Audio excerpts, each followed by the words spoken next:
Bukas, araw ng eleksyon. Mabuting alam mo na kung saan ka boboto at kung anong iyong precinct number. Pwede mo na itong makita sa online precinct finder ng COMELEC. Hindi requirement ng ID para makaboto. Meron po lumalabas sa fake news, kailangan national ID, hindi po yan kinakailangan. Hahanapan lang po kayo ng ID kapag may nag-challenge under oath na watcher sa inyo. Pagpasok sa polling precinct, agad na lumapit sa electoral board para maberipika ang inyong pagkakakilanlan. Sila magbibigay sa inyo ng balota, ballot secrecy folder at marking pen. Agad suriin ang balota pagkakuha. Dapat malinis, walang marka, Walang marka. kunin, walang butas. Dahil pag meron po, karapatan yung papalitan po yan sa electoral boards.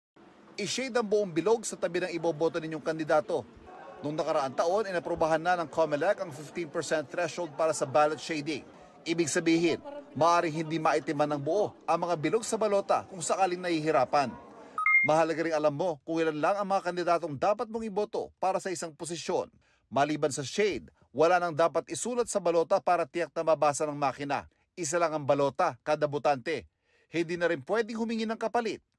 Tandaan sa ating pagboto, pwede ang kulang, pero hindi pwede ang sobra.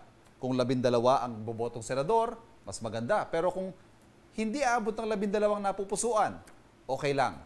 Dahil pwede mag-undervote, wag lang mag-overvote. E paano kung sinasabi ng iba, baka daw may iba mag-shade sa inyong balota? Imposible yan. Dahil kayo mismo, bilang botante, ang magsusubo ng inyong balota sa makina. Lalabas sa screen ng automated counting machine ang binasang resulta ng inyong balota. May lalabas sa resibo para ma-check kung tama ang pagkakabilang sa inyong boto. Mahigpit na bilin ng COMELEC, bawal kuna ng litrato ang inyong balota o ang anumang proseso ng inyong pagboto, lalong-lalo na yung pagsubo ng inyong balota dyan sa automated counting machine.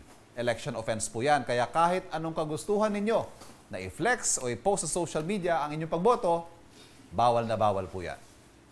Alas 7 ng umaga hanggang alas 7 ng gabi ang botohan para sa lahat.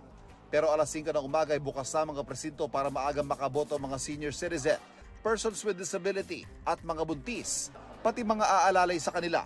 Basta dapat rehistrado rin sa parehong polling place.